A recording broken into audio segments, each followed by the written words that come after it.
নমস্কার, সকলকে স্বাগত জানিয়ে শুরু করছি স্বস্তিকাস এম্পায়ারের আরও একটি নতুন ভিডিও। আশা করি আপনারা সকলেই খুব ভালো আছেন এবং সুস্থ আছেন। আমার আজকের ভিডিওর বিষয়বস্তু 2025 সালের নৃসিংহ জয়ন্তী বা নরসিংহ জয়ন্তী। নৃসিংহ জয়ন্তী হল ভগবান বিষ্ণুর চতুর্থ অবতার ভগবান নৃসিংহের আবির্ভাবের উৎসব, যা বিশেষ করে বৈষ্ণব ভক্তরা অত্যন্ত শ্রদ্ধা এবং নিষ্ঠার সাথে উদযাপন করেন। এই অবতার অর্ধেক মানুষ এবং অর্ধেক সিংহের রূপে আবির্ভূত হন, যিনি ভক্ত প্রহ্লাদকে রক্ষা করেছিলেন এবং অত্যাচারী দৈত্য হিরণ্যকশিপুকে বধ করেছিলেন। এই দিনটি ধর্মের বিজয়, ভক্তির গৌরব এবং অধার্মিকতার উপর ঈশ্বরের করুণার প্রতীক। হিন্দু পঞ্জিকা অনুসারে বৈশাখ মাসের শুক্লপক্ষের চতুর্দশী তিথিতে নরসিংহ জয়ন্তী পালিত হয়ে থাকে। নৃসিংহ অবতারের কাহিনী ভাগবত পুরাণ এবং অন্যান্য পবিত্র গ্রন্থে বর্ণিত রয়েছে। ভগবান নৃসিংহকে ঐশ্বরিক সুরক্ষা এবং ন্যায়ের প্রতীক হিসেবে বিবেচনা করা হয়। তাঁর আবির্ভাব এই বিশ্বাসকে শক্তিশালী করে যে যখন ধর্ম বিপদের সম্মুখীন হয় এবং প্রকৃত ভক্তি হুমকির সম্মুখীন হয়, তখন ঈশ্বর সৃষ্টির শৃঙ্খলা পুনঃপ্রতিষ্ঠা করার জন্য যে কোনো রূপে আবির্ভূত হতে পারেন। পিতার নিষ্ঠুরতা সত্ত্বেও প্রহ্লাদের ভগবান বিষ্ণুর প্রতি অটল বিশ্বাস আজও লক্ষ লক্ষ ভক্তকে অনুপ্রাণিত করে। অতএব নৃসিংহ জয়ন্তী ভক্তি, সাহস এবং ধর্মের বিজয়ের উদযাপনের উৎসব। বিশ্বাস করা হয়েছে এই দিনে ভগবান নৃসিংহের পুজো করলে ভয় এবং নেতিবাচক শক্তি ধ্বংস হয়, মন্দ প্রভাব থেকে সুরক্ষা প্রদান হয়, মানসিক এবং আধ্যাত্মিক শক্তি অর্জন করা যায় এবং কর্ম ও পাপের বন্ধন থেকে মুক্তি লাভ ঘটে। এছাড়াও এই দিনটি গ্রহের অশুভ প্রভাব দূর করার জন্য এবং আধ্যাত্মিক উন্নতির জন্য বিশেষভাবে শুভ বলে বিবেচিত হয়। পরমেশ্বর ভগবান বিষ্ণু তার প্রিয় ভক্ত প্রহ্লাদকে তার আসুরিক পিতা হিরণ্যকশিপুর অত্যাচার থেকে রক্ষা করার জন্য নৃসিংহ রূপে আবির্ভূত হয়েছিলেন। কঠোর তপস্যা করে হিরণ্যকশিপু ভগবান ব্রহ্মার কাছ থেকে আশীর্বাদ পেয়েছিলেন যে ব্রহ্মার সৃষ্ট কোনো জীব, সে দেবতা, রাক্ষস, মানুষ বা পশুই হোক না কেন, কোনো বাসস্থানের ভেতরে বা বাইরে, দিনে বা রাতে, ভূমিতে বা আকাশে, কোনো অস্ত্র দ্বারা এবং কোনো সত্তার দ্বারা মৃত বা জীবিত অবস্থায় তাকে হত্যা করতে পারবে না। এই বিশেষ আশীর্বাদে হিরণ্যকশিপু অত্যন্ত শক্তিশালী হয়ে ওঠেন। তিনি সমস্ত দিক জয় করেছিলেন এবং সকলের উপর তার আধিপত্য প্রতিষ্ঠা করেছিলেন। তিনি ভগবান বিষ্ণু এবং তার ভক্তদের প্রতি শত্রুভাবাপন্ন ছিলেন। তার পুত্র প্রহ্লাদ তার জীবনের শুরু থেকেই ভগবান বিষ্ণুর একজন মহান ভক্ত ছিলেন, কিন্তু হিরণ্যকশিপু এটা পছন্দ করতেন না।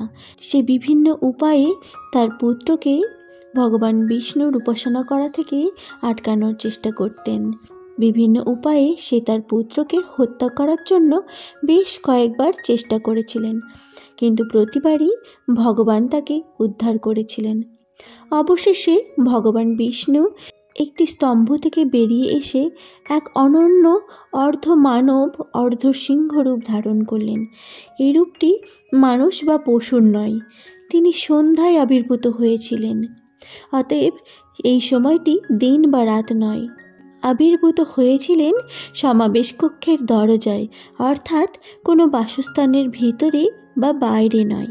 রাক্ষসকে নিজের কোলে নিয়ে তিনি নখ দিয়ে রাক্ষসের দেহ ছিঁড়ে ফেলেছিলেন, অর্থাৎ ভূমির কোনো অংশে বা আকাশে নয়।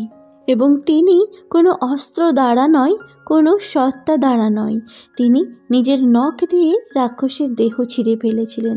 এইভাবে ভগবান ব্রহ্মার বরদানের সমস্ত শর্ত পূরণ করে অনায়াসেই হিরণ্যকশিপুকে হত্যা করেছিলেন ভগবান। এই অপূর্ব লীলা খেলার মাধ্যমে পরমেশ্বর ভগবান দেখিয়ে দিলেন যে কেউ তার বুদ্ধিমত্তার চেয়েও বেশি কিছু করতে পারে না এবং তাকেই ঠকাতে পারে না। ভগবান যদি কাউকে হত্যা করতে চান, কেউ তাকে রক্ষা করতে পারবে না, সে যত বুদ্ধিমান এবং শক্তিশালী হোক না কেন। এবং একইভাবে ভগবান যদি কাউকে রক্ষা করতে চান, তাহলে কেউ তার কোনো ক্ষতি করতে পারবে না, তাকে হত্যা করতে পারবে না। চলুন এবার জেনে নেওয়া যাক বাড়িতে কিভাবে নৃসিংহ জয়ন্তীর পুজো উদযাপন করবেন। নৃসিংহ জয়ন্তীর দিন ব্রহ্ম মুহূর্তে ঘুম থেকে উঠেই স্নান সেরে নিন। এরপর আপনার ঠাকুর ঘর পরিষ্কার পরিচ্ছন্ন করুন। সারা দিন উপবাস থেকে সন্ধ্যার সময়ই পুজো করতে হয়, তার কারণ ভগবান নৃসিংহদেব সন্ধ্যার সময়ই আবির্ভূত হয়েছিলেন। সারা দিন উপবাস থাকবেন এবং ভগবানের প্রার্থনা করতে থাকবেন। যে স্থানে আপনি পুজো করতে চান সেখানে ভগবান নৃসিংহের একটি ছবি বা মূর্তি স্থাপন করুন। ফুল, প্রদীপ এবং আলপনা দিয়ে ঘরটি সাজান। ফল, নারকেল, গুড়, তুলসী পাতা, দুধ এবং মিষ্টি উৎসর্গ করুন। ঈশ্বরের সামনে প্রদীপ এবং ধূপ জ্বালবেন। তারপর জল, দুধ, মধু, ঘি ইত্যাদি দিয়ে ভগবানকে অভিষেক করবেন। ফুল, মালা এবং নৈবেদ্য অর্পণ করবেন। স্তোত্র, বিষ্ণু সহস্রনাম এবং নরসিংহ মন্ত্র পাঠ করবেন। পুজো সম্পন্ন করার পর ব্রাহ্মণ এবং দরিদ্র ব্যক্তিকে খাদ্য, বস্ত্র, অর্থ ইত্যাদি দান করুন। পরের দিন সকালে সূর্যোদয়ের পর উপবাস ভঙ্গ করবেন। চলুন এবার জেনে নেওয়া যাক পঞ্জিকা অনুযায়ী 2025 সালের নৃসিংহ চতুর্দশীর সময়সূচি। নৃসিংহ চতুর্দশী তিথি শুরু হবে 10ই মে 2025 সাল এবং বাংলায় 26শে বৈশাখ 1432 বঙ্গাব্দের দিন শনিবার বিকেল 5:15 এবং নৃসিংহ চতুর্দশী তিথি শেষ হবে 11ই মে 2025 এবং বাংলায় 27শে বৈশাখ 1432 বঙ্গাব্দ রবিবার রাত্রি 7:17। শ্রী শ্রী নৃসিংহদেবের পূজার শুভ মুহূর্ত হচ্ছে 27শে বৈশাখ ও 11ই মে 2025 রবিবার দিন সন্ধে 6:04 থেকে রাত্রি 7:17 পর্যন্ত। নৃসিংহ চতুর্দশী ব্রতের পরাণ মুহূর্ত 12ই মে 2025 সাল এবং বাংলায় 28শে বৈশাখ 1432 বঙ্গাব্দ সোমবার দিন সকাল 9:22 মধ্যে নৃসিংহ চতুর্দশী ব্রতের পরাণ সম্পন্ন করতে হবে। এই নৃসিংহ জয়ন্তীর দিন আমরা ভগবান বিষ্ণুর ভয়ঙ্কর কিন্তু রক্ষাকারী রূপকে স্মরণ করি। এই উৎসব আমাদের শিক্ষা দেয় যে ঈশ্বর সর্বদা প্রকৃত ভক্তি এবং ধর্ম রক্ষা করার জন্য উপস্থিত। উপবাস, উপাসনা এবং দান ধ্যানের মাধ্যমে এই আচার অনুষ্ঠান পালন করলে আধ্যাত্মিক শক্তি, ভয় থেকে মুক্তি পাওয়া যায় এবং মানসিক শান্তি লাভ হয়। বাড়ি হোক কিংবা মন্দির, অত্যন্ত নিষ্ঠার সঙ্গে এবং নিয়মানুবর্তিতার সঙ্গে পুজো আচার করলে ভগবান নৃসিংহের বিশেষ আশীর্বাদ লাভ করতে পারবেন। আমার আজকের ভিডিওটি এই পর্যন্তই। ভিডিওটি যদি ভালো লেগে থাকে তাহলে ভিডিওটিতে একটি লাইক দিয়ে আমার চ্যানেলটিকে সাবস্ক্রাইব করার অনুরোধ রইল। সকলেই খুব ভালো থাকবেন এবং সুস্থ থাকবেন এবং সকলকে ভালো রাখবেন।